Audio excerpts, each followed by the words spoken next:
दोस्तों, मुकेश अंबानी की company Reliance industry limited के द्वारा एक ऐसी टेक्नोलॉजी डेवलप की गई है जिससे कि हर तरह के प्लास्टिक वेस्ट को पायरोलिसिस ऑयल में बदला जा सकता है। इस टेक्नोलॉजी से प्लास्टिक कचरे को एक हाई क्वालिटी मटेरियल में बदला जा सकता है और रिलायंस इंडस्ट्री ऐसा करने वाली भारत की पहली कंपनी बन गई है। भारत सरकार चाहती है कि आने वाले समय में भारत सेकुलर इकोनॉमी का किंग बन जाए और रिलायंस इंडस्ट्री इस टारगेट को 2030 तक कंप्लीट करना चाहती है। तो आज के इस वीडियो में हम जानेंगे कि सर्कुलर इकोनॉमी क्या है, रिलायंस इंडस्ट्री प्लास्टिक वेस्ट का यूज करके जो पायरोलिसिस ऑयल तैयार करेगी इसका यूज कहाँ किया जाएगा, क्या प्लास्टिक वेस्ट को कचड़े में नहीं फेंकना पड़ेगा, क्या रिलायंस इंडस्ट्री सभी प्लास्टिक वेस्ट को रिसाइकिल कर लेगी।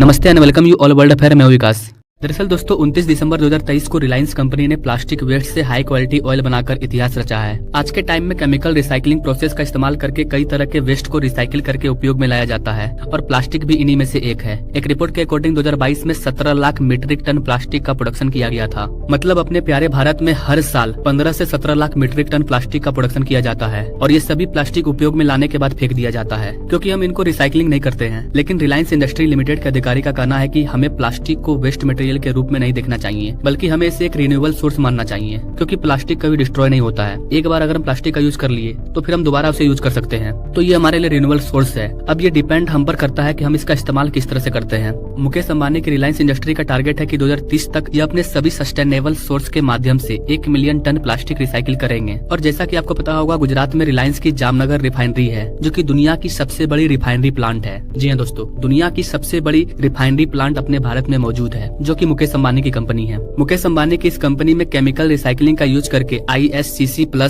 सर्टिफाइड सर्कुलर पॉलीमर, पॉलीप्रोपेलाइन और पॉलीथीन का उत्पादन करने के लिए अलग अलग प्लास्टिक मौजूद है। यहाँ प्लास्टिक वेस्ट से पायरोलिसिस ऑयल का प्रोडक्शन किया जाता है। गाइस, यहाँ आपको बता दें कि पायरोलिसिस एक फ्यूल है जिसका उपयोग स्टील की factory, construction, heating, cement factory और बड़े बड़े बॉयलर वाले फैक्ट्रियों में किया जाता है। इस ऑयल को बनाने के लिए टायर्स, ऑयल स्लग या और भी कई तरह के वेस्ट मटेरियल का इस्तेमाल किया जा सकता है। लेकिन अभी सबसे ज्यादा वेस्ट मटेरियल प्लास्टिक है। Food packaging, single use plastic, medical equipment और होम एप्लीकेशन के अलावा भी प्लास्टिक के कई यूज हैं। प्लास्टिक की वजह से नदियों का पानी खराब हो रहा है, पर्यावरण में प्रदूषण बढ़ रहा है। तो इन सारे प्रॉब्लम से निपटने के लिए रिलायंस जैसी कंपनियां आगे आ रही है ताकि नदियों का पानी साफ हो, पर्यावरण शुद्ध हो, जीव जंतु सुरक्षित रहें। आपने कई बार देखा होगा जो जीव जंतु है, गाय बकरी, ये लोग प्लास्टिक खा जाते हैं जो कि उनके जान पर हावी हो जाता है। और इन सारी चीजों से ग्लोबल वार्मिंग भी बढ़ रहा है। अगर हम प्लास्टिक का रिसाइकलिंग कर लेते हैं तो ग्लोबल वार्मिंग भी कम होगा। अब अगर हम सर्कुलर इकोनॉमी की बात करें, गाइस सर्कुलर इकोनॉमी का मतलब है कि किसी भी प्रोडक्ट का इस्तेमाल ज्यादा से ज्यादा समय तक किया जाता है। सर्कुलर इकोनॉमी का मतलब है शेयरिंग, रिपेयरिंग, इनोवेटिंग, रीयूजिंग, यानी कि हम उससे शेयर करते हैं, रिपेयर करते हैं, रीयूज करते हैं, उससे कुछ नया बनाते हैं लेकिन वेस्ट नहीं करते हैं। That is called circular economy. वैसे तो अभी अपना प्यारा भारत सर्कुलर इकोनॉमी नहीं है क्योंकि हमारे पास मैन्युफैक्चरिंग प्लांट और प्रोडक्शन बनाने की फैक्ट्री तो है, लेकिन वेस्ट होने से बचने के लिए रिसाइकलिंग फैक्ट्रीज नहीं है। इसलिए हमारा कचरा बढ़ता जा रहा है। हमें प्रोडक्ट्स की मैन्युफैक्चरिंग के साथ साथ उसकी रिसाइकलिंग के बारे में भी सोचना होगा, तभी हमारे देश का कचरा कम होगा। और ऐसा नहीं कि सरकार प्रयास नहीं कर रही है। अभी आपने सुना होगा कि नितिन गडकरी जितने भी बड़े बड़े हाईवे बना रहे हैं, उन हाईवे के अंदर में जहाँ पर मट्टी भरा जाता है उसके बदले में इन कचड़ों को भरा जा रहा है और इन कचड़ों को रिसाइकिल करते हुए एक्सप्रेसवे का निर्माण किया जा रहा है। तो ये भी एक अच्छा तरीका है कचड़ों से निपटने का। तो गैस ये थी प्लास्टिक रिसाइकिलिंग की पूरी जानकारी। आपको क्या लगता है गैस, आप इस रिलायंस इंडस्ट्री की खोज को लेकर के क्या कहना चाहेंगे? मोदी सरकार सिर्फ बड़े बड़े बिजनेसमैन को फायदा देने के लिए सब कुछ करती है, अडानी अंबानी। अगर ऐसा है तो ये लोग ऐसा काम क्यों कर रहे हैं? क्योंकि मुकेश अंबानी जो चीज करने वाले हैं इससे ग्लोबल वार्मिंग कम होगा, देश का प्रदूषण कम होगा। तो आप अपने राय कमेंट बॉक्स में जरूर दीजिएगा। अगर आप ऐसे लेटेस्ट अपडेट के बारे में जानना चाहते हैं तो हमारे चैनल से जरूर जुड़िएगा। Now thank you for watching. मिलते हैं अगले वीडियो में नई जानकारी के साथ, तब तक के लिए जय हिंद।